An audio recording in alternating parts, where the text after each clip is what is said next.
Oh, leave me be.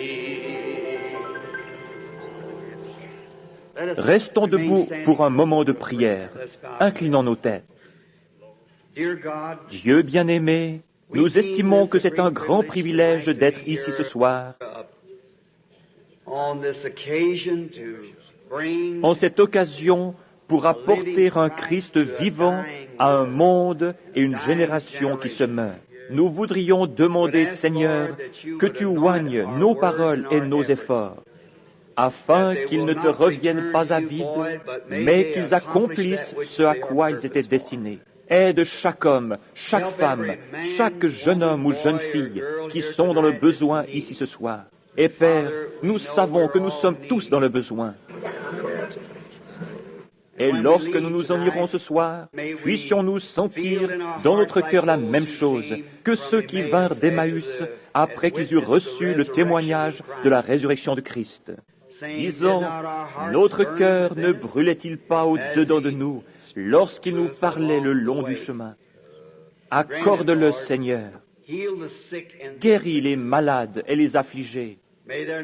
Qu'il n'y en ait aucun qui soit faible parmi nous après le service ce soir. Et par-dessus toute chose, qu'il n'y en ait pas un qui reste incrédule, Seigneur. Qu'ils croient tous à la vie éternelle, car c'est dans ce but que nous sommes assemblés ici. Nous demandons ces bénédictions pour l'honneur du royaume de Dieu, dans le nom de Jésus-Christ, le Fils de Dieu. Amen.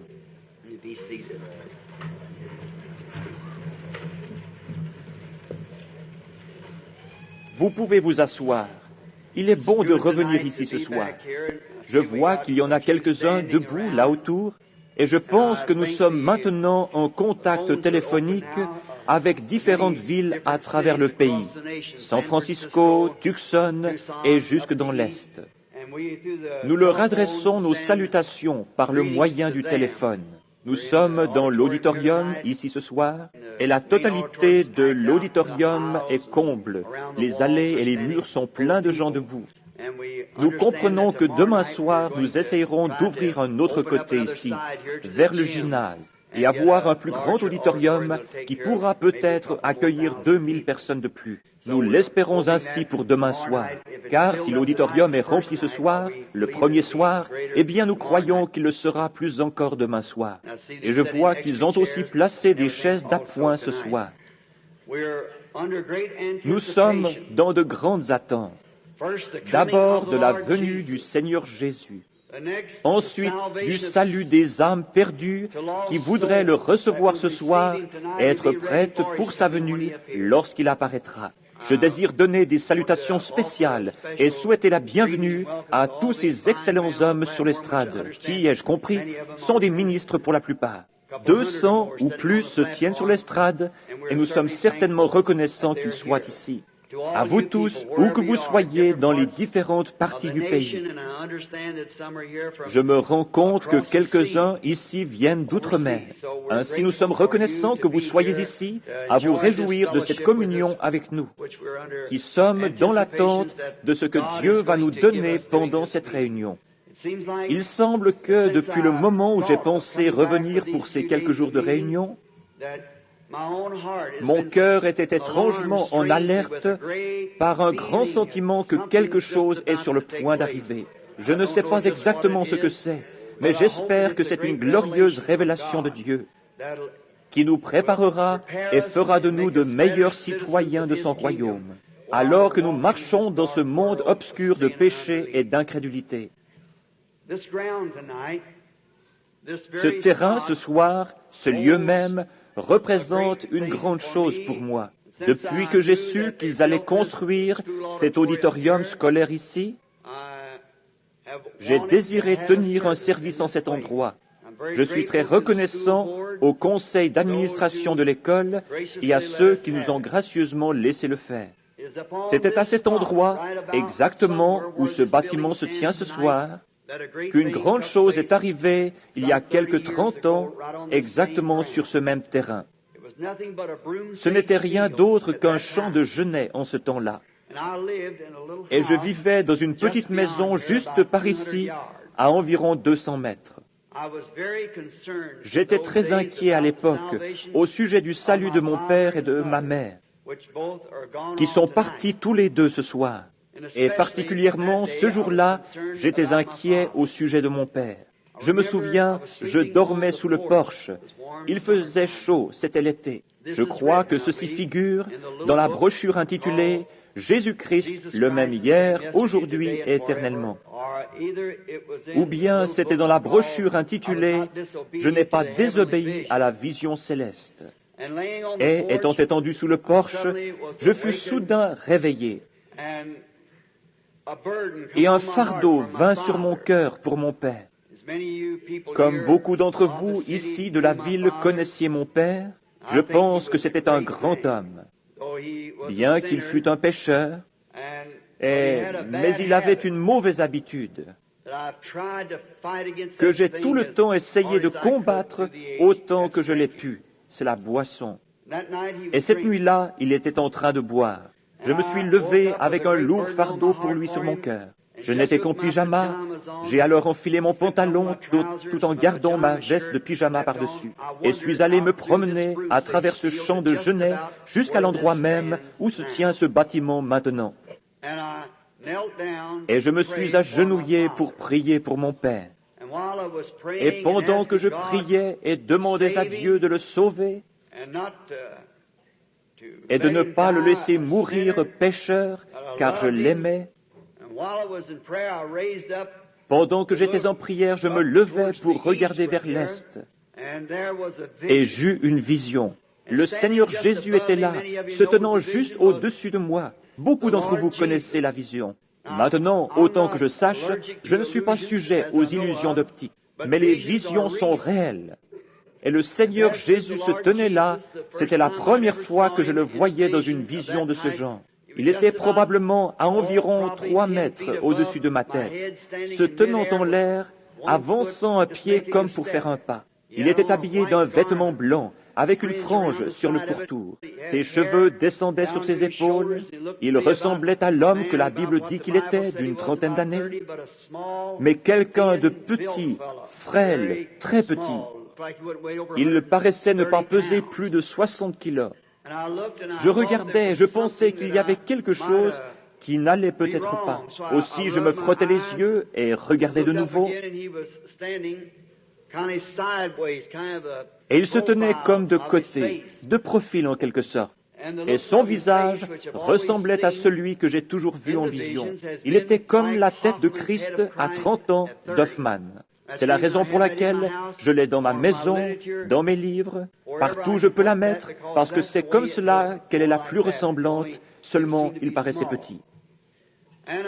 Alors que je le regardais, je pensais, je ne suis certainement pas en train de regarder mon Seigneur là. Je me trouvais à peu près ici, je dirais, dans cette position, et peut-être exactement où se trouve ce pupitre ici maintenant. C'était quelque part dans le voisinage, dans un rayon de 35 à 45 mètres, pour autant que je puisse mesurer de l'endroit où je me tiens. Je regardais et il se tenait là. Et je me mordis le doigt pour savoir si je dormais. Vous savez comment vous... Il ne semblait pas qu'il pouvait en être ainsi. J'étais jeune dans le Seigneur alors. Je prêchais depuis 6 mois environ. Je me mordis le doigt. Je pris un genet et le brisai. Et beaucoup d'entre vous qui vivez dans le pays, vous connaissez ces petits cure-dents qui sont dans les genêts. Je commençais à mâcher cela. Et je dis, ce n'est pas possible, je suis en train de rêver. Voilà ma maison, il y a là papa, maman et les enfants. Voilà l'endroit où se trouvait la vieille mare de la maison de briques, où j'avais l'habitude de chasser le canard. C'était à environ 200 mètres. Et me voici là dans le champ. Il doit donc bien en être ainsi. Je donnais un coup de pied dans la terre, je tapais un peu du pied, je secouais la tête et me tordis les mains. Je regardais de nouveau, puis regardais ailleurs et regardais de nouveau. Elle se tenait toujours là. Le vent commença à souffler et je vis les genêts s'agiter. Et quand le vent commença à souffler, son vêtement s'agita, comme les vêtements pendus à un fil commencent à flotter au vent. Il se tenait là et je le regardais. Je pensais si je pouvais simplement jeter un regard sur son visage. Il observait l'Est, exactement de cette façon, Il l'observait intensément. Je commençais à marcher autour de lui de manière à avoir une meilleure vue de son visage. Mais je ne pouvais toujours pas très bien le voir. Il avait ses mains devant lui, plutôt cachées de l'endroit où je me tenais. Je me mis à le contourner de nouveau. Je m'éclaircis la voix, quelque chose comme ça, je fis, pour voir si je pouvais attirer son attention. Mais il ne bougea pas du tout. Alors je pensais, peut-être vais-je l'appeler. Lorsque je dis « Jésus », il tourna la tête. Et tout en me regardant, il étendit ses bras. C'est tout ce dont je me souviens. Il faisait presque jour. Et j'étais couché là, quelque part, dans le champ, à l'endroit où nous sommes maintenant. Ma veste de pyjama mouillée par les larmes, car j'avais pleuré et m'étais évanoui. Son visage avait des traits qu'aucun artiste ne pourrait dessiner ou peindre. Il ne pourrait pas le faire. Il avait l'apparence d'un homme que le simple fait de le regarder vous amènerait à pleurer par sympathie et respect, avec révérence. Et cependant, il avait assez de puissance pour renverser le monde s'il avait parlé. Et ses traits ne pourraient jamais être saisis par un artiste. Et je n'ai jamais su ce que cela signifiait jusqu'à ce jour. Mais me voici ce soir, 30 ans plus tard, me tenant dans cet auditorium qui a été maintenant consacré pour le service du Dieu Tout-Puissant. Et j'étais simplement un membre laïque, un ancien de l'église baptiste locale ici, dont Roy Davis était le pasteur en ce temps-là. Et je me tiens de nouveau ici, dans cet endroit comble, exactement sur le même terrain, avec ce que je pense être le rachat par le sang de Jésus-Christ lui-même dans mes mains pour apporter ce message du Seigneur pendant 4 jours. Juste 6 mois après cela, j'avais mon premier baptême ici dans le fleuve, lorsque la lumière descendit juste là, à la rue Spring. Beaucoup d'entre vous voudraient peut-être aller y jeter un coup d'œil, à la rue Spring et Water, juste devant le fleuve. Et c'est là que l'ange du Seigneur apparut pour la première fois en public. Un après-midi à 2 heures. Et une voix vint de là et dit, « De même que Jean-Baptiste fut envoyé comme précurseur de la première venue de Christ, ton message précédera la seconde venue. Nous voici 30 ans plus tard, et me voici ce soir proclamant toujours ce message. Il a fait le tour du monde, et je suis heureux de revenir dans ma ville pour représenter ce Seigneur Jésus-Christ, que j'aime toujours de tout mon cœur. Il devient chaque jour plus doux encore que le jour précédent. Je n'ai jamais changé un seul iota de ma doctrine. La première chose avec laquelle j'ai commencé, je la crois de la même façon ce soir. Il est le même hier, aujourd'hui et éternellement. J'ai un message dont je suis responsable. La première fois que le message sortit, c'était bien sûr, tout le monde priait pour les malades. Il y eut de grands signes, des prodiges et des miracles. Cela commença particulièrement parmi les pentecôtistes. Un réveil universel de campagne de guérison qui balaya le monde. Pendant 15 bonnes années, je suppose qu'il y a eu des réveils sur chaque colline. Les feux du réveil brûlent. Littéralement, des millions ont accepté Christ comme leur sauveur par cette seule commission. C'est cela qui inspira Oral Roberts et d'autres, et cela se propagea de plus en plus, après le marasme mortel dans lequel l'Église pentecôtiste était alors tombée. Mon intention et mon désir ce soir, c'est de réveiller cette Église de nouveau pour la venue du Seigneur Jésus qui est proche. Je dois la réprimander. Je dois réprimander le péché sous quelque forme qu'il soit. Je ne vise la dénomination de personne. J'ai un message. Maintenant, il est difficile d'obtenir le parrainage d'une Église, comme c'était le cas avec notre Seigneur Jésus, parce que c'est lui, ce n'est pas moi. Mais lorsqu'il commença à prêcher, qu'il guérit les malades, qu'il ressuscita les morts, qu'il purifia les lépreux et chassa les démons, tout le monde voulut de lui. Mais vient un moment où il y a un message qui suit toujours chaque signe, car le signe a une voix. Mais un jour, lorsqu'il s'assit et dit « Moi et mon Père, nous sommes un », c'était plus qu'il ne pouvait en supporter. Il en fut également ainsi quand il dit « À moins que vous ne mangiez la chair du Fils de l'homme et que vous ne buviez son sang, vous n'avez pas de vie en vous. » Eh bien, les docteurs et les gens bien pensants devaient dire « Cet homme est un vampire humain, essayant de vous faire manger sa chair et boire son sang. » Il ne l'a jamais expliqué, il l'a simplement dit. Et ce soir, vous pourriez entendre des choses qui seront simplement dites pendant la réunion. que nous ne serons peut-être pas à même d'expliquer, mais souvenez-vous, Jésus-Christ est le même hier, aujourd'hui et pour toujours. Nous le croyons. Nous n'avons pas le temps de trop parler, parce que nous avons certaines heures pour commencer et certaines heures pour s'arrêter. Et nous voulons honorer le conseil d'administration de l'école qui a mis ces moments à notre disposition. Et nous ferons tout ce que nous pouvons pour les honorer. Souvenez-vous, si à un moment quelconque un pécheur veut venir à Christ, tout ce que vous avez à faire, c'est de vous avancer immédiatement, que je sois en train de prêcher, de chanter ou quoi que ce soit. Donnez votre vie à Christ à ce moment même et retournez à votre ciel. Nous sommes là pour vous aider. Je voudrais parler à frère Vail, frère Borders et aux frères ici. Je me demande s'ils ne pourraient pas tenir à l'église pendant l'après-midi ou le matin un service d'instruction pour ceux qui recherchent le baptême du Saint-Esprit. Cela ne serait-il pas faisable, frère Neville, et vous tous qui pourriez y venir, frère Capps? Si quelqu'un désire être instruit sur le baptême du Saint-Esprit, pourquoi ne viendriez-vous pas au tabernacle? Qu'est-ce qui serait le mieux, le matin ou l'après-midi? Le matin vers les 10 heures? À 10 heures du matin, si vous avez une question sur la doctrine, si vous avez une question sur le message, si vous voulez être, si l'on ne s'est jamais occupé de vous personnellement, et que vous vouliez que l'on prie pour vous, ou si vous désirez connaître quelque chose de ce genre, pourquoi ne passez-vous pas par là-bas à 10 heures du matin pour voir ces hommes? Il y en aura un ou plusieurs d'entre eux là-bas pour instruire, prier pour les malades, et répondre aux questions d'une manière personnelle. Venez simplement vers eux et ils seront heureux de vous aider par tous les moyens. Juste avant d'aborder la parole, nous désirons nous approcher à nouveau de l'auteur de la parole. Vous pourriez trop manger. Vous pourriez trop boire. Vous pourriez trop rire. Vous pourriez trop marcher. Mais vous ne prierez jamais trop. Je voudrais que les hommes prient en tout lieu en élevant des mains pures, sans doute ni colère.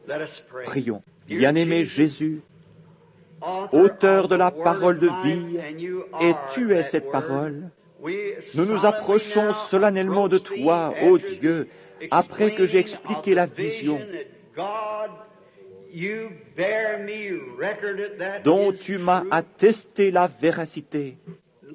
Seigneur Jésus, je prie que tu oignes les paroles ce soir pour que le son divin se fasse entendre à chaque oreille. Et s'il y en a ici ou qui écoutent à travers le pays,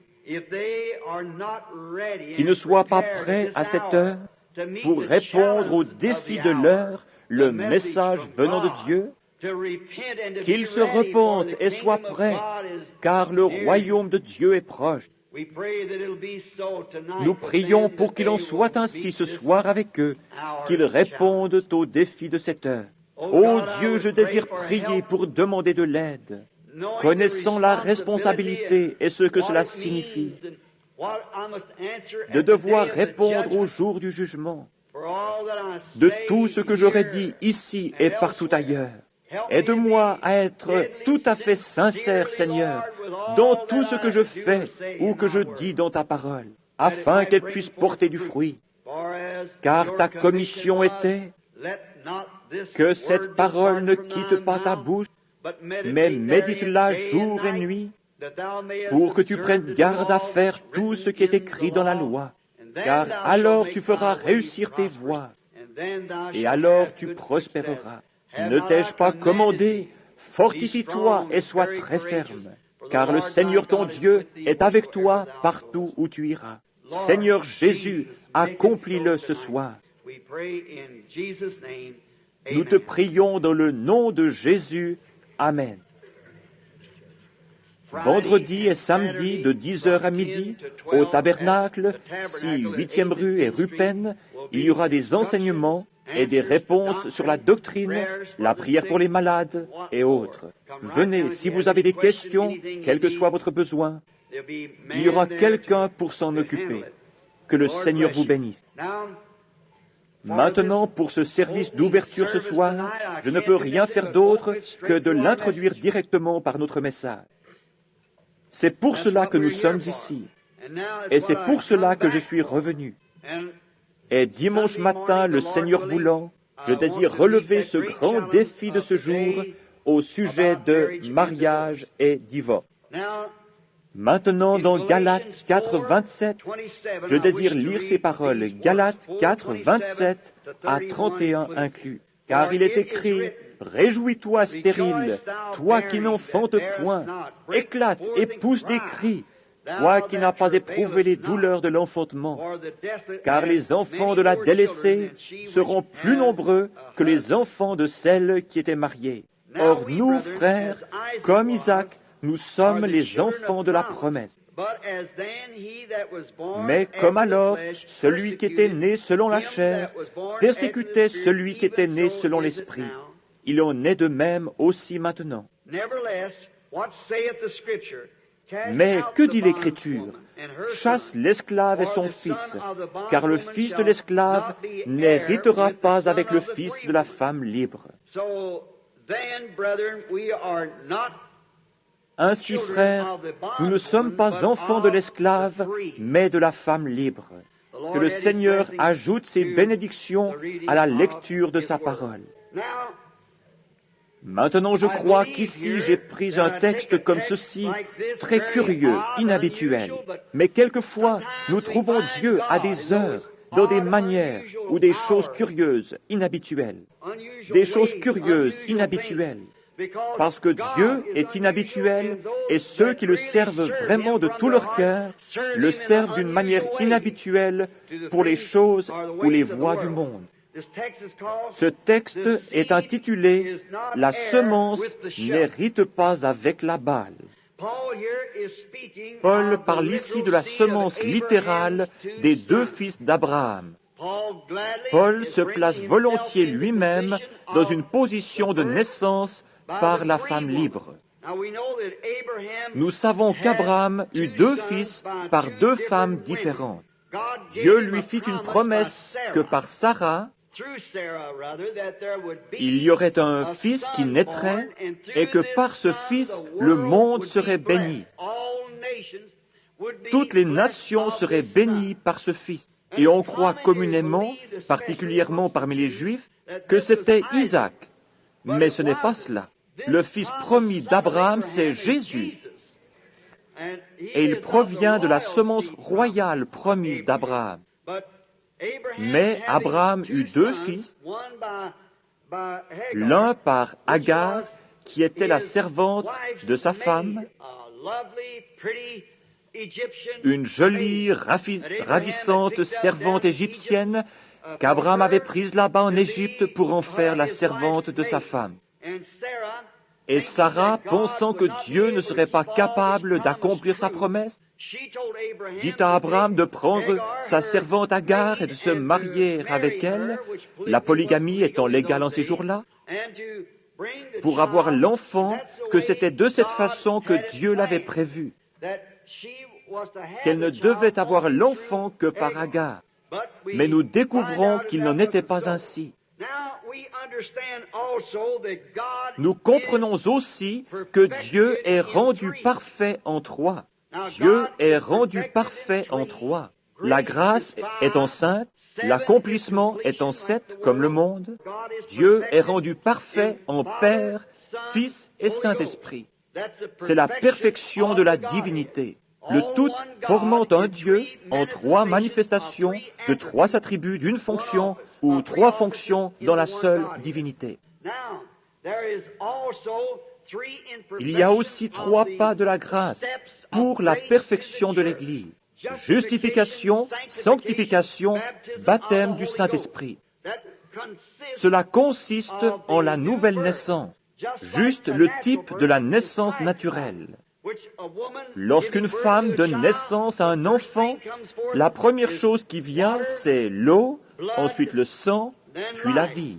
La Bible, dans la version anglaise, dit dans 1 Jean 5:7, je crois, ou 7:5, il y en a trois qui rendent témoignage dans le ciel, le Père, la parole, qui était le Fils, et le Saint-Esprit, ces trois sont un. Et il y en a trois qui rendent témoignage sur la terre, la parole, l'eau, le sang et l'esprit. L'eau, le sang et l'esprit. Ces trois s'accordent en un. Or, le Père, le Fils et le Saint-Esprit sont un. Vous ne pouvez pas avoir le Père sans avoir le Fils, vous ne pouvez pas avoir le Fils sans avoir le Saint-Esprit. Mais vous pouvez être justifié sans être sanctifié. Vous pouvez être sanctifié sans être rempli avec le Saint-Esprit. Nous avons prouvé que c'était dans l'ordre de la nature. Je peux paraître étrange à beaucoup parmi vous. Je suis sans instruction et je suis sûr que vous avez déjà compris. Mais j'enseigne en type, comme le naturel typifie le spirituel. Nous voyons qu'il y en a trois dans la perfection. Dieu est rendu parfait en trois. Et il y eut la perfection de la semence d'Abraham, qui fut Ismaël, Isaac, Jésus. Ismaël venant par l'esclave, Isaac venant par la femme libre, tous les deux par le sexe, mais Christ, Jésus, vint par la Vierge, pas par le sexe.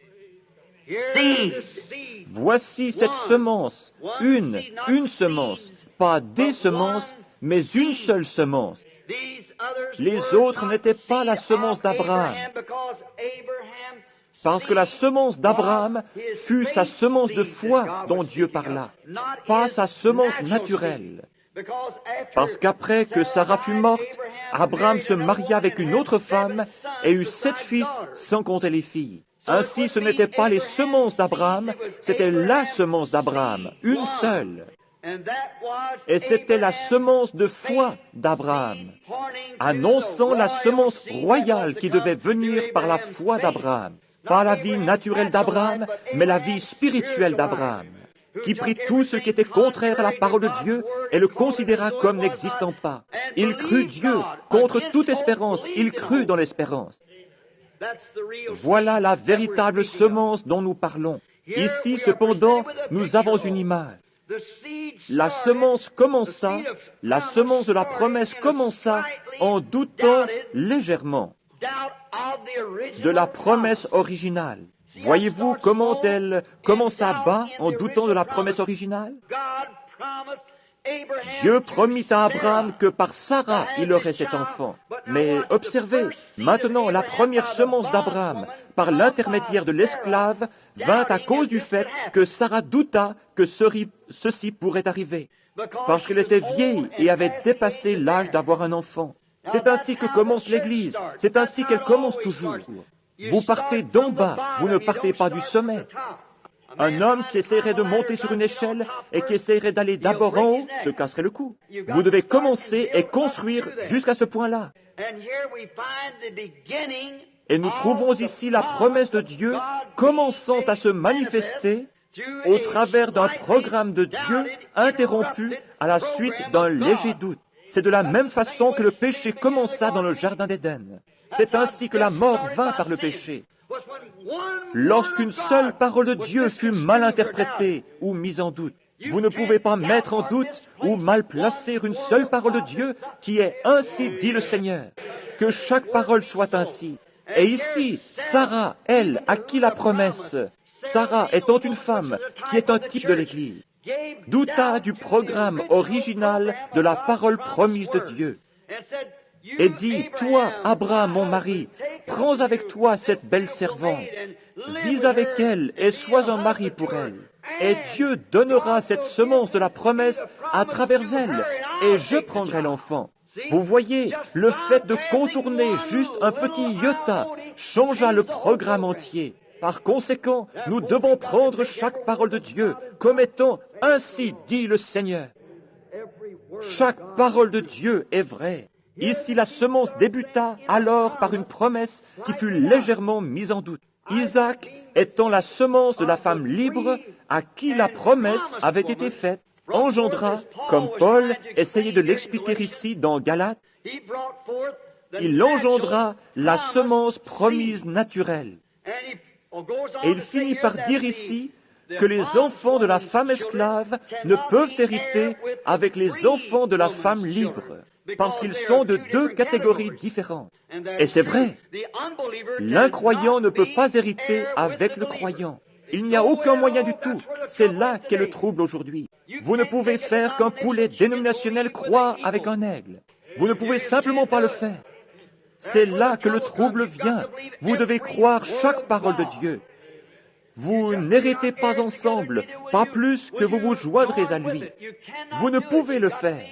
Vous devez être un aigle ou un poulet. Il ne pouvait pas hériter avec Ismaël la semence de la femme esclave à cause du doute. Sarah douta de la parole de Dieu, que Dieu était capable de l'accomplir. Remarquez qu'Abraham, vous voyez sur quoi je construis pour dimanche matin, Abraham n'en douta pas. Sarah en douta. C'était elle. Ce ne fut pas Adam qui douta. C'est Ève qui douta. Ainsi donc, nous allons découvrir davantage de ces choses lorsque nous en parlerons dimanche matin. Le spirituel ne peut pas, ou le naturel ne peut pas non plus hériter avec le spirituel. Pas plus les enfants d'Ismaël ne peuvent hériter avec les enfants d'Isaac. Et pas plus le charnel ne peut hériter avec le spirituel. Église naturelle, Église spirituelle. Il y a une Église naturelle dont ces femmes-ci sont le type. Et il y a aussi une Église spirituelle. Ainsi l'Église naturelle et l'Église spirituelle ne peuvent hériter ensemble. Elles ont chacune un moment différent et distinct. Ce sont deux peuples séparés différents, sous deux alliances séparées différentes. C'est pourquoi l'enlèvement est différent et sera seulement pour la semence royale d'Abraham. Cela ne peut venir de la semence naturelle, charnelle de l'Église. Elle devra être la semence royale de la parole de Dieu à travers Abraham, la semence royale. C'est pourquoi l'enlèvement doit avoir lieu en premier. Parce que souvenez-vous, nous les vivants qui serons restés, nous ne devancerons pas ceux qui dorment. Car la trompette de Dieu sonnera, les morts en Christ ressusciteront premièrement. Nous, les vivants qui serons restés, nous serons enlevés ensemble avec eux et rencontrerons le Seigneur dans les airs. Remarquez, il est encore écrit, et le reste des morts ne revint pas à la vie pendant 1000 ans. Ils n'hériteront donc pas ensemble, ils ne seront pas ensemble dans l'enlèvement. Il y a absolument une Église naturelle et une Église spirituelle, une Église charnelle et une Église spirituelle. Vous voyez, il n'y a pas de jugement pour la semence royale spirituelle prédestinée d'Abraham, parce qu'ils sont prédestinés à la vie éternelle. Ils ont accepté le sacrifice auquel Dieu a pourvu, et ce sacrifice est Christ, la parole. Il n'y a maintenant aucune condamnation pour ceux qui sont en Jésus-Christ. Il n'y a maintenant aucune condamnation pour ceux qui sont en Christ Jésus, Romains 8:1. Et ne marche pas selon la chair, mais selon l'esprit. Et Jean 5:24, celui qui entend ma parole, le mot signifie comprend, n'importe quel ivrogne peut l'entendre et ensuite s'en aller. Mais celui qui entend ma parole, comprend ma parole, et croit en celui qui m'a envoyé, a la vie éternelle. Et n'entrera pas en jugement, mais il est passé de la mort à la vie. Oui, monsieur. Celui qui comprend ce glorieux mystère du Dieu révélé, comment Dieu était en Christ, réconciliant le monde avec lui-même, comment lui et le Père étaient un, ainsi que les grands mystères de l'accomplissement de Dieu qui se présente lui-même, manifesté dans l'âge des êtres humains, par le canal des êtres humains, et en compagnie d'êtres humains, pour manifester sa parole, au jour du lever du soleil à l'est, et faire la même chose alors que le soleil se couche à l'ouest, de se manifester dans une église épouse, la parole rendue manifeste. Vous voyez, ce sera celui qui comprend, c'est cela, savoir, celui à qui cela a été révélé par celui qui m'a envoyé, a la vie éternelle et ne viendra pas en jugement, mais il est passé de la mort à la vie. La semence naturelle était seulement le support de la semence spirituelle, comme la tige, l'aigrette et la balle. Nous avons déjà traité de cela dans un autre message, mais j'aimerais revoir un peu cela, y revenir pendant juste une minute. Maintenant, ici, il y a 3 étapes pour la semence qui nous montrent la vraie image. Les 3 étapes de la semence naturelle sur la terre. Ainsi, lorsqu'une semence est plantée, elle produit une tige, de laquelle sortent de petites pousses, puis l'aigrette, ensuite le pollen s'attache à cela, puis la balle, et et enfin de nouveau la semence. Observez les étapes de cette parfaite parabole ici, et comment elle a exactement développé le type, car Dieu est l'auteur de toute la nature. Par conséquent, la nature ne peut pas plus faillir que Dieu ne peut faillir, parce qu'il était celui qui plaça les choses dans leurs conditions pour que nous les regardions et les voyions. Remarquez Agar, la tige, qui fut la première partie du développement de la semence. Elle ne ressemblait en rien à la semence. C'était la tige, parce qu'elle était une femme esclave, pas du tout dans la promesse, n'ayant rien à voir avec la parole. Juste un porteur de la semence. Remarquez Sarah, l'aigrette, qui avait le pollen. Cette nation juive est née d'elle. De Sarah descendit Isaac, d'Isaac descendit Jacob. Jacob engendra les patriarches, et les patriarches engendrèrent une nation. Marie, la Vierge, la foi, produisit la vraie semence, parole spirituelle faite chair. Vous voyez? Les trois femmes par qui cette semence a été transportée. L'une d'entre elles était en fait une adultère dans la polygamie. La seconde était une femme libre et la troisième n'eut pas du tout besoin d'avoir affaire au sexe. Mais par la foi, elle crut la parole de Dieu. Agar, Sarah et Agar, c'étaient toutes les deux par le sexe. Mais Marie fut vierge par la puissance d'une parole promise de Dieu. C'est vrai, la tige, Agar, deux épouses ont douté de la promesse. Mais observez ce que cela a produit. Lorsque Agar, la seconde femme d'Abraham, qui n'était seulement qu'une concubine, mais elle produisit un homme. Mais quel genre d'homme était-il? La Bible dit qu'il était un homme sauvage. Il vécut de son arc, et nul homme ne put le vaincre. Il n'était pas possible de l'apprivoiser, de le convertir. Il était irrégénéré. Il ne put pas être apprivoisé. C'était un homme sauvage. Parce qu'il venait du contraire de la parole de Dieu. Et tout ce qui est contraire, un prédicateur, un membre laïque, une église, qui est contraire à la parole de Dieu, produira un groupe adultère, sauvage, d'Hollywood mondain, qui ne peut rester avec la parole sans mélange, parce que ce n'est même pas inclus dans la promesse. Non. Sarah, la vraie épouse de la promesse, étant l'aigrette, produisit un homme ayant un esprit doux. En retour, il engendra une nation promise qui servit Dieu. Mais Marie, sans le sexe du tout, mais ayant cru la parole promise, quand elle était vierge, ne connut aucun homme. Et l'ange du Seigneur la rencontra, disant, « Je te salue Marie, bénie sois-tu parmi les femmes, car Dieu est avec toi. » Elle dit, « Comment ces choses se produiront-elles » L'ange répondit, « Le Saint-Esprit te couvrira de son ombre. » Il n'en avait jamais été ainsi au cours des âges, mais Marie crut Dieu. Et elle dit, « Voici la servante du Seigneur. » Elle crut la parole. Comment fit-elle pour avoir cela? Elle savait qu'Agar eut un bébé par un désir sexuel avec Abraham. Et Sarah eut un bébé par un désir sexuel avec Abraham. Les enfants de la promesse, l'esclave et la femme libre. Mais ici, il lui fut demandé de croire, de contribuer à la foi qui était en Abraham, qui croyait l'impossible. Aussi longtemps que Dieu a dit qu'il en serait ainsi, c'est parfait. Elle crut Dieu, ne posa jamais de questions. Elle dit, « Voici la servante du Seigneur. Peu importe combien de critiques je dois subir du monde, mais qu'il me soit fait selon ta parole. » Là vint la semence authentique. Sarah ne put pas le faire parce que c'était par le sexe, c'est vrai. Sarah ne le put pas non plus car c'était par le sexe. Pas plus que l'Église qui est dans le sectarisme. Il faut une croyance vierge dans la parole de Dieu pour faire qu'une promesse produise des enfants. Le sectarisme ne produira jamais une église née de nouveau. Il ne peut pas le faire. Il produira un substitut quelconque. Il produira quelque chose qui l'imite, quelque chose qui essaie de lui ressembler. Mais une authentique église de Dieu, née de nouveau, croit la parole de Dieu en toutes circonstances, car elle est pure. Car elle est pure. C'est par la promesse de Dieu que ces choses viennent.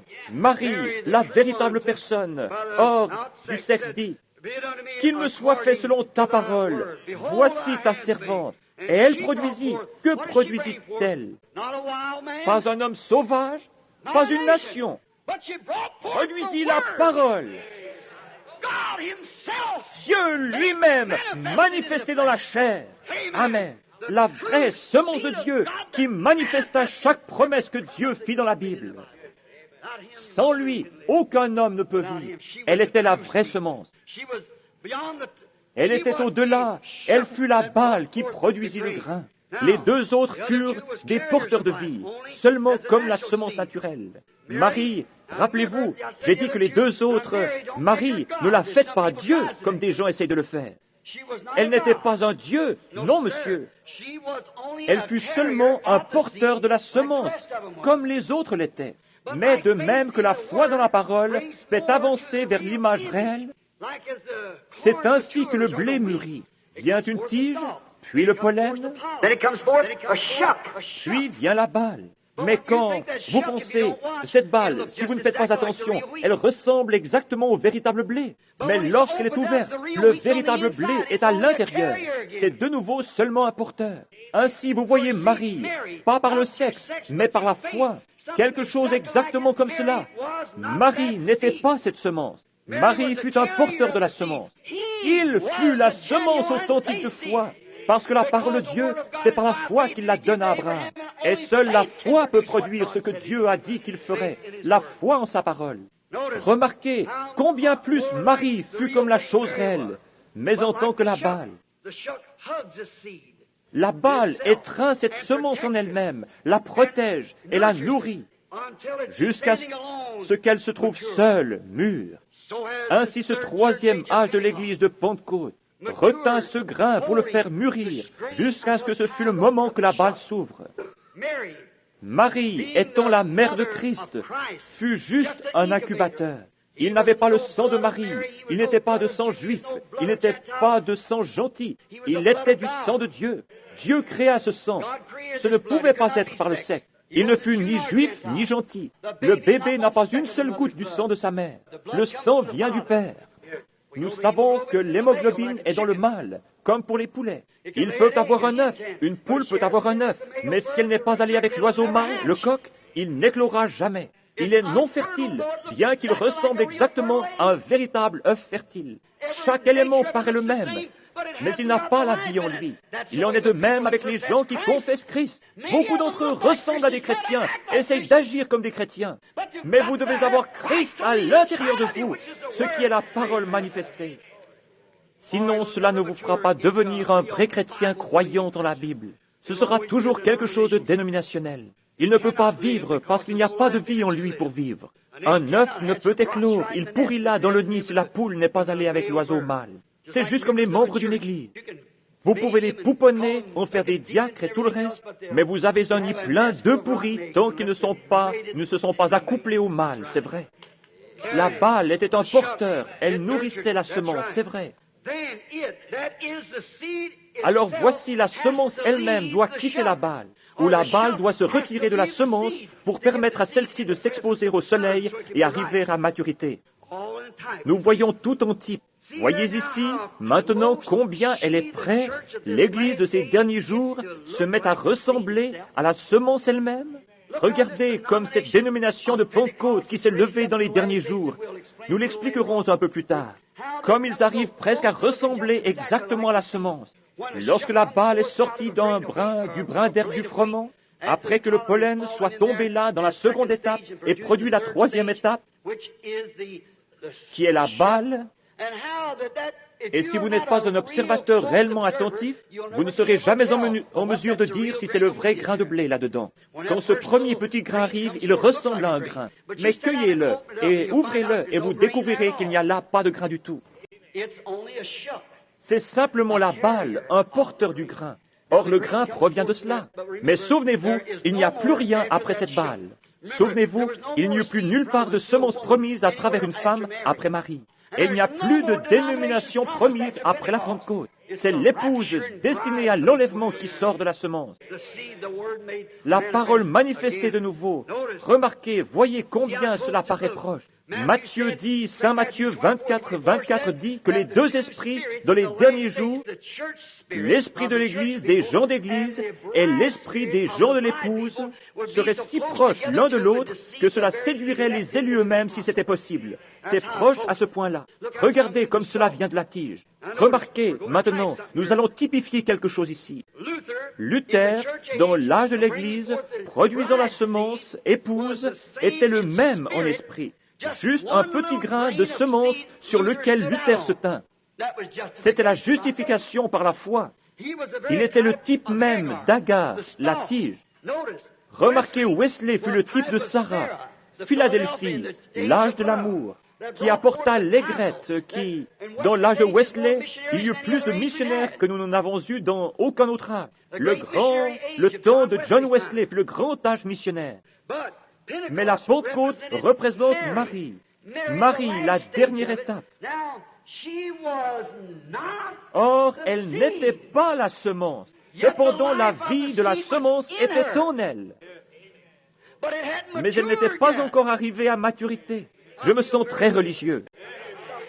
Elle n'était pas encore arrivée à maturité. Elle était là, mais elle n'était pas arrivée à maturité.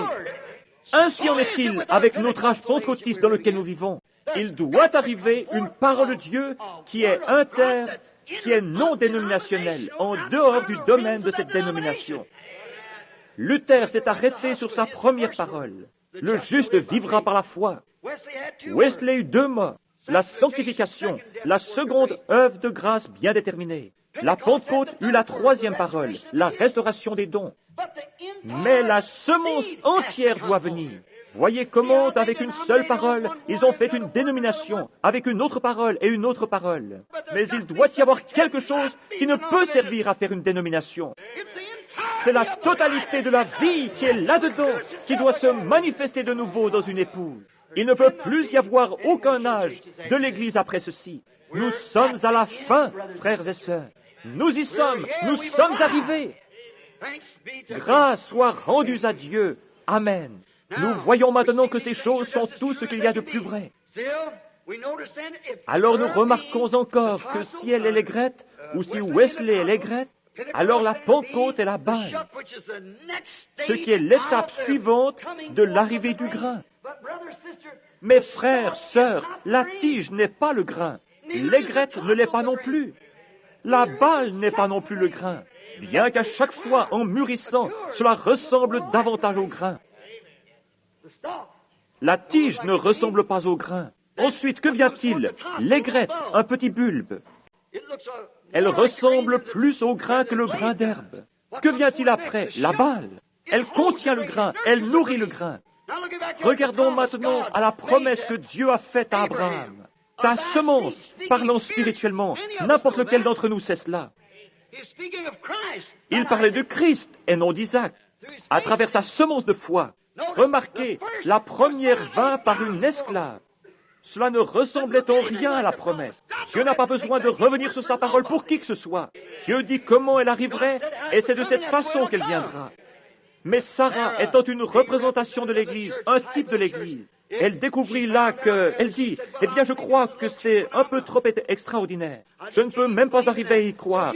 Ainsi, va prendre Agar et fais-en ta femme. Vous voyez là, cette tige-là ne ressemblait pas du tout à la promesse. Mais quand ce fut le tour de Sarah, cela paraissait assez bien. Cela ressemble bien davantage à la promesse. Mais cependant, ce ne fut pas la promesse authentique. Parce qu'Israël, en Isaac, faillit et renia la semence véritable lorsqu'elle vint. Alléluia! Ne soyez pas excités, ne courez pas. Cela ne vous fera pas de mal. Il renia la semence, la crucifia et le pendit à la croix. Comme Paul le disait ici. La semence de la femme esclave n'a-t-elle pas persécuté la semence de la femme libre? Et ainsi la semence de la dénomination persécute le grain authentique. Il doit toujours en être ainsi.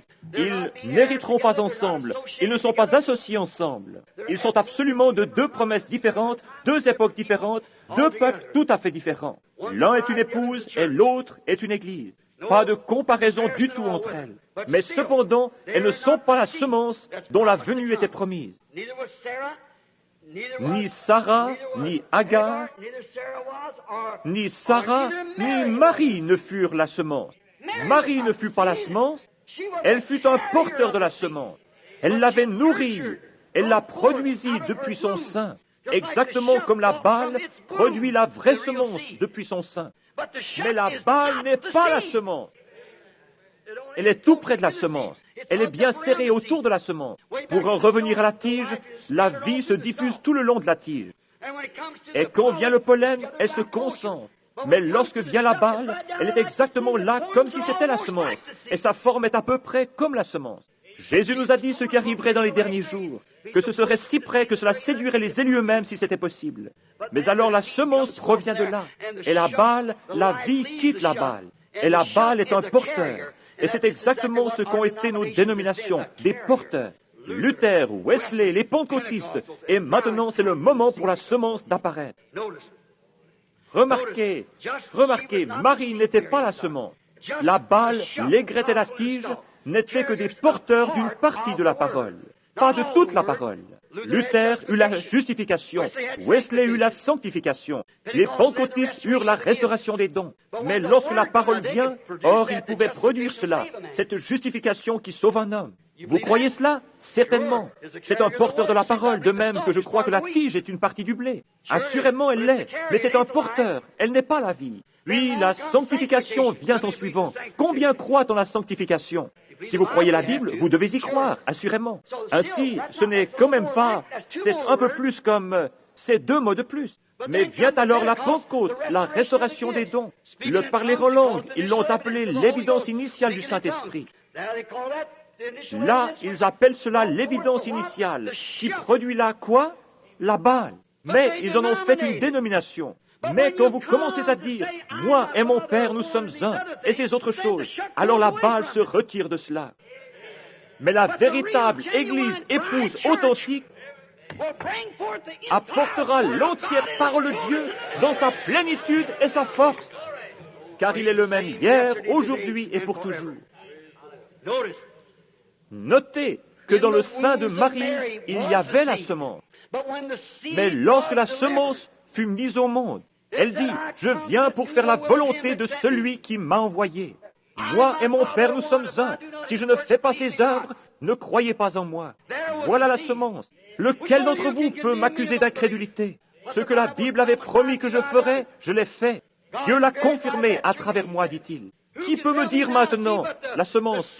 Mais la semence en Marie, la balle était près d'être cela, mais elle ne l'était pas. C'était toujours dans son sein. Remarquez, dans l'âge pentecôtiste, à travers l'âge luthérien, à travers l'âge wesleyen, il y eut la même chose à travers cet âge pentecôtiste. Notez maintenant, mais à l'ouverture des 7 sceaux, Apocalypse 10, la parole entière doit naître, être à nouveau manifestée et confirmée par l'Esprit de Dieu dans toute sa force, comme elle le fut quand elle était ici sur la terre, manifestée de la même manière, faisant les mêmes choses qu'elle fit lorsqu'elle était ici sur terre. Amen. Hébreux 13:8 dit que Jésus-Christ est le même hier, aujourd'hui et pour toujours. Dans Saint Luc 17:30, Jésus dit, dans les derniers jours, ce qui arriva au temps de Sodome arrivera de même lorsque le Fils de l'homme se révélera de nouveau. Le monde est dans une condition sodomite et l'Église est entrée avec lui dans Sodome, comme l'ont fait Lot et sa femme. Et je dis qu'il y a une Église élue quelque part dans ce monde qui s'est retirée de ces choses et qui se tient à l'écart. Et la manifestation de Dieu a attiré son attention. Nous sommes dans les derniers jours. La balle a fait entrer sa force dans la semence. Elle est sortie et a continué. C'était de la bonne balle, mais elle a fait son temps. Vous voyez, c'est l'épouse parole de l'époux parole. La semence naturelle d'Abraham, Isaac et Jacob, ou plutôt la semence naturelle d'Ismaël, la semence naturelle d'Isaac, et ainsi de suite, devait aller dans le sol pour produire cette autre semence, produire Jésus. Et ces autres doivent faire ainsi. Les semences doivent sécher. Je veux dire, les balles doivent sécher, le pollen doit sécher, et tout doit mourir pour que la semence puisse paraître. C'est de cette façon qu'il en a été dans chaque âge. Les dénominations ont été des porteurs d'une partie de celle-ci. La parole en est une partie, car elle a été cachée aux sages réformateurs,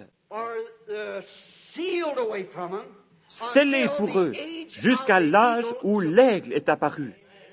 La Bible dit, oui monsieur, parce que cela nous a été promis dans Malachie 4, exactement. Il l'a caché aux yeux des sages et des intelligents. Et alors que dernièrement nous parcourions le livre de l'Apocalypse, nous avons découvert que les trois messagers, ou ces êtres vivants qui vinrent, chacun était tout à fait en rapport avec Luther. Chacun ensemença exactement le suivant, qui est le bœuf et les différents êtres vivants de la Bible. Cela passa par la justification, la sanctification, même jusqu'au pentecôtiste. Mais le quatrième fut un aigle. C'est vrai, et Dieu le suscita au cours de cet âge. Ainsi, il devait venir au cours de cet âge pour que ce fût correct. Oui, monsieur. La promesse de l'aigle de Malachie 4 étant accomplie.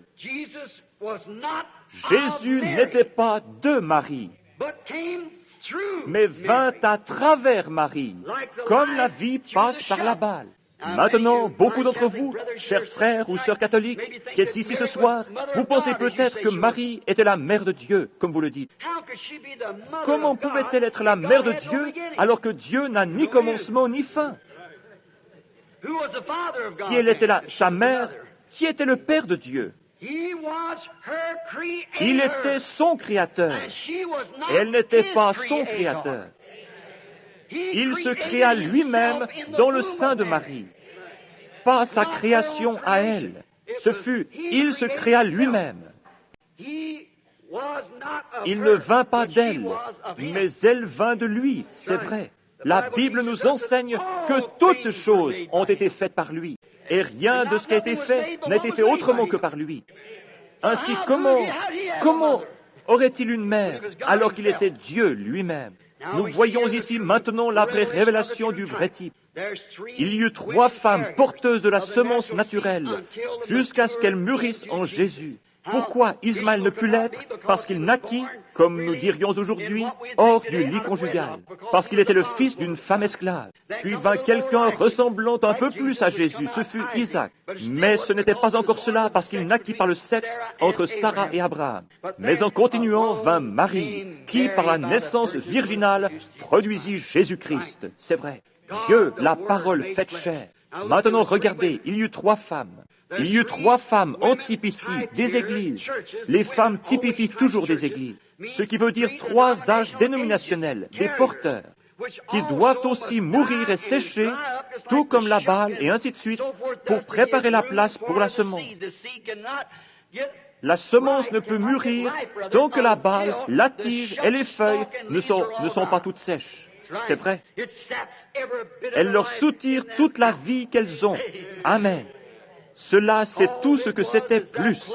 Sinon, elles ne peuvent mourir. C'est maintenant le temps de la semence ou le temps de l'épouse. Les balles sont mortes, les balles ont séché. Le temps de la parole vierge qui n'a pas été touchée, c'est une vierge. Souvenez-vous, un temps de la parole vierge. Si vous la mettez entre les mains d'une dénomination, il est certain qu'elle ne sera plus vierge. L'homme y aura touché avant que vous l'ayez. Mais l'Église de Dieu n'est pas touchée par la dénomination. Alléluia. C'est une parole de Dieu née d'une vierge qui est manifestée. Jésus-Christ le même hier, aujourd'hui et éternellement. Alléluia. Comme c'est merveilleux. J'aime cela. J'y crois. Je sais que c'est la vérité. Elle ne sera pas touchée. Il n'y aura pas de manipulation humaine, dénominationnelle, lors de la naissance virginale de l'épouse. Non, monsieur, elle a reçu l'ordre de Dieu de sortir de telles choses. Ne touchez pas à leurs choses impures. Ils deviennent des vautours. Cela me rappelle quelque chose. Alors que je venais de Phoenix l'autre jour, en retournant à Tucson après la réunion, l'Esprit de Dieu attira mon attention sur quelque chose. Alors que mon épouse et moi parlions en roulant, les enfants étaient endormis à l'arrière de la voiture car il se faisait tard. Il attira mon attention sur un faucon, et j'observais ce faucon un petit peu et je l'étudiais. C'est le type même de l'Église aujourd'hui. Maintenant, pour autant que nous le sachions, le faucon a perdu l'identification de sa création originale. C'est exact. Il était autrefois semblable à un aigle, son grand frère. Mais maintenant, il ne vole plus dans les cieux pour chasser sa manne céleste. Il s'est ramolli. Il ne vole plus dans les cieux. Il sautille sur le sol comme un vautour. Il se tient sur un poteau téléphonique et saute de ci, de là, à la recherche de lapins morts. Le faucon n'avait pas été fait pour cela. Non, il avait été fait pour être semblable à l'aigle. Maintenant, c'est exactement comme l'Église. Elle avait été faite pour être semblable à l'aigle. Elle devait avoir sa place dans les lieux célestes, mais au lieu de cela, elle s'est ramollie. Elle ne vole plus dans l'inconnu, dans le ciel. Non, monsieur, elle dépend de ces règles modernes d'adoption, d'éducation et de théologie de quelques dénominations humaines. Cherchons un tas de lapins morts à moitié pourris que quelqu'un d'autre a. C'est vrai. Sautillons sur le sol. C'est vrai. Un faucon. Voyez ce que cela signifie? L'aigle n'a pas changé du tout. Il reste un aigle. Un faucon ne s'élève plus dans les cieux pour attraper sa manne fraîche là-haut, mais il dépend de ce qu'il peut trouver qui est déjà mort. Un faucon n'est pas censé rester là par terre, mais observez un vieux faucon aujourd'hui. Suivez une route, vous verrez les fils téléphoniques couverts de faucons, attendant de trouver quelque chose qui était tué, quelque chose de pourri. Il fait comme s'il n'avait pas d'ailes suffisantes pour voler. Vous constaterez bientôt qu'il sera constamment sur le sol, maintenu à terre parce qu'il s'est ramolli. Il ne se sert plus de la force que Dieu lui avait donnée. Son identification particulière était de planer dans les cieux et d'observer de là-haut. Mais maintenant, il est descendu et ne peut même pas lever les yeux. Sa pensée est centrée sur des lapins morts, sur ce qu'il peut trouver sur la route, quelques moufettes, opossums ou quelque chose que quelqu'un aura écrasé. Il n'est pas un aigle, mais quelque chose lui ressemblant, exactement comme l'Église, dont l'alimentation pour l'éducation et ainsi de suite est tributaire d'une nourriture morte. Il y a bien des années, du temps de Luther, Wesley et des pentecôtistes, elle regarde en arrière vers des credos humains, au lieu de voler dans les lieux célestes de la parole, où toutes choses sont possibles à ceux qui croient. Il a pris les habitudes des buts. Ces choses mortes furent laissées pour les vautours, le monde. L'éducation et les choses comme cela ont été laissées pour le monde, pas pour l'Église. Il est si ramolli qu'il n'est plus vigoureux. Il ne peut plus s'élever dans les rues de lieux célestes, où toutes choses sont possibles à ceux qui croient. Il reste assis et dit, « Eh bien, docteur Untel dit que ma dénomination ne le croit pas de cette façon. Oh, vous, faucon perverti! Vous avez peur de prendre position sur les promesses de Dieu. Vous dites, eh bien, le temps des miracles est passé. Vous êtes mou. Vous avez peur d'utiliser vos ailes et de voler là-bas. Êtes-vous devenu trop mou pour une réunion de prière? En êtes-vous arrivé au point d'être effrayé de rester plus de 10 minutes à l'hôtel? Vous sautillez comme un vautour qui mange de la charogne morte sur le sol. Oui, monsieur. Le faucon est trop mou pour pouvoir encore supporter le rude au-delà. Il saute comme un vautour et mange de la nourriture de vautour. C'est ce que c'est vrai. À tel point qu'il commence à ressembler à un vautour. Il agit comme un vautour. Il n'a plus rien d'un faucon. Il est plus vautour que faucon. Un faucon est censé planer, non pas se tenir sur un poteau télégraphique et guetter un lapin mort pour ensuite aller là-bas, sauter de ci de là sur la route comme un vautour, voyez-vous? C'est à peu près la façon de faire de l'Église aujourd'hui. À quoi bon monter là-haut et voler alentour lorsque je peux avoir des lapins ici? Mais ils sont morts, ils sont pourris, ils sont contaminés. Autrefois, ils étaient bons. Ainsi en était-il de la doctrine des luthériens, de Wesley et des pentecôtistes. Pourquoi mangez-vous comme un vautour? Il y avait de la manne fraîche qui tombait des lieux célestes chaque nuit pour les enfants d'Israël alors qu'ils voyageaient. Tout ce qui était laissé était contaminé. Nous avions l'habitude de dire dans notre endroit, c'est plein de vermine. Il y a trop de vermine dans nos expériences aujourd'hui. Nos religions sont basées sur ce que quelqu'un d'autre a dit, et que la promesse est pour un autre âge. Un homme vint me voir il n'y a pas longtemps, un prédicateur baptiste. Il vint chez moi et me dit, « Vous savez, je veux simplement vous corriger sur quelque chose. » Je lui répondis, « Sur quoi ?» Il dit, « Vous essayez d'enseigner dans cet âge si une doctrine apostolique. L'âge apostolique est terminé. » Je répondis, « Quand ?» Je vous dirai lorsqu'il a commencé et vous me direz quand il s'est arrêté. Vous croyez la parole? Il me dit, je la crois. Je dis, très bien. Maintenant, vous croyez que l'âge apostolique a commencé le jour de la Pentecôte? Il répondit, je le crois. Je dis, alors celui qui parlait, l'apôtre Pierre, dit ces paroles. Et souvenez-vous, Jésus a dit, celui qui retranchera un mot de ceci, ou qui y ajoutera un mot, sa part sera retranchée du livre de vie. C'est un prédicateur. C'est pour un prédicateur ou quiconque a son nom dans le livre. Je dis, Pierre a dit, repentez-vous chacun d'entre vous et soyez baptisés dans le nom de Jésus-Christ pour la rémission des péchés. Et vous recevrez le don du Saint-Esprit, car la promesse est pour vous, pour vos enfants et pour ceux qui sont au loin, en aussi grand nombre que le Seigneur notre Dieu les appellera.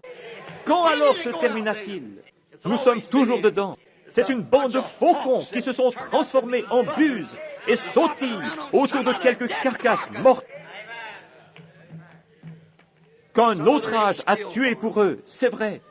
Plus de la manne fraîche qui vient des cieux. Ils n'en veulent pas. Ils ne peuvent pas avoir de réunion de prière.